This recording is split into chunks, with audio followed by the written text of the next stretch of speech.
Assalamualaikum warahmatullahi wabarakatuh. Perkenalkan, nama saya Teresa Diah Yuningrum dengan NIM 012210093, Program Studi Manajemen. Video ini dibuat untuk menyelesaikan tugas ekonomi manajerial dengan dosen pengampu Ibu Iga Ayunitya Darmani, SST SEMM. Saya akan menjelaskan tentang analisis perilaku konsumen. Yang pertama, pengertian perilaku konsumen.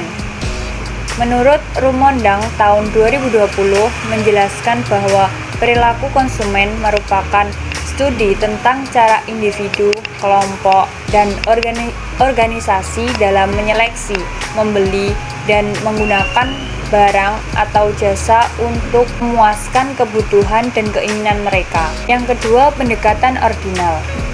Dalam pendekatan ordinal, menganggap bahwa kegunaan atau utilitas tidak dapat dihitung.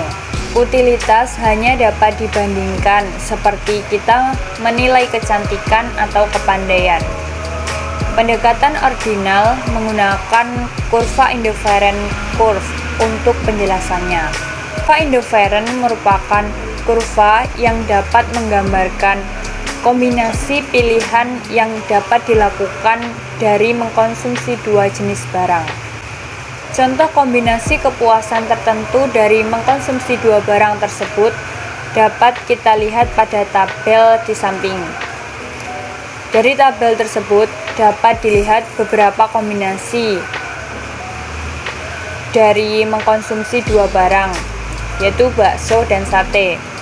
Bila pilihan kombinasi yang dipilih yang pertama 25 mangkok bakso dan 4 porsi sate akan memberikan kepuasan atau utilitas yang sama dengan memilih kombinasi yang lainnya.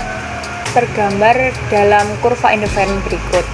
Dari kurva ini kita dapat mengambil kesimpulan ciri-ciri kurva indifferent.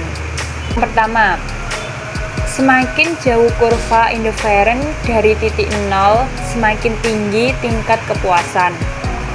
Yang kedua, kurva indifferent menurun dari kiri atas ke kanan bawah, artinya jika konsumen menambahkan produk, maka ia harus mengurangi konsumsi produk lainnya.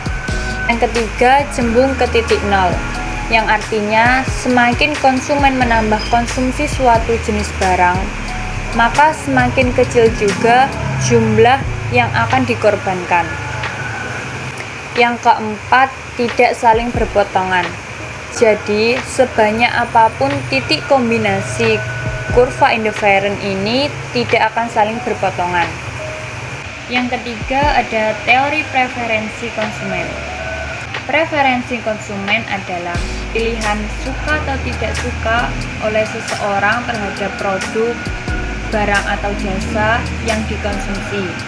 Ada beberapa langkah yang harus dilalui sampai konsumen membentuk preferensi, yaitu yang pertama, diasumsikan bahwa konsumen melihat produk sebagai sekumpulan atribut. Konsumen yang berbeda memiliki persepsi yang berbeda tentang atribut apa yang relevan. Yang kedua, tingkat kepentingan atribut berbeda-beda sesuai dengan kebutuhan dan keinginan masing-masing. Konsumen memiliki penekanan yang berbeda-beda dalam atribut apa yang paling penting.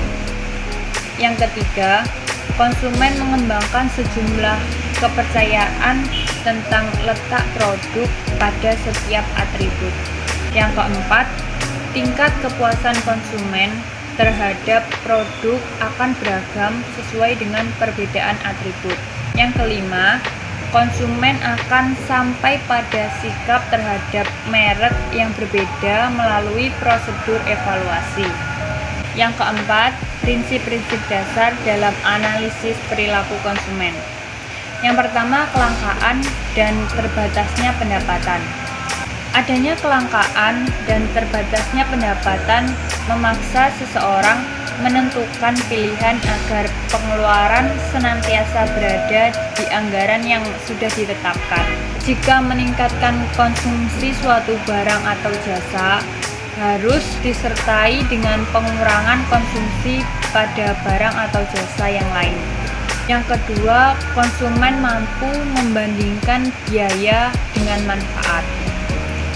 Jika dua barang memberi manfaat yang sama, konsumen akan memilih yang biayanya lebih kecil. Di sisi lain, bila untuk memperoleh dua jenis barang dibutuhkan biaya yang sama, maka konsumen akan memilih barang yang memberi manfaat lebih besar. Yang ketiga, tidak selamanya konsumen dapat memperkirakan manfaat dengan tepat. Semisal, saat membeli suatu barang, bisa jadi manfaat yang diperoleh tidak sesuai dengan harga yang harus dibayarkan. Contohnya, segelas kopi Starbucks ternyata terlalu pahit untuk harga 40.000 per cangkir. Lebih nikmat kopi tubruk di warung kopi yang harganya 3.000 per gelasnya.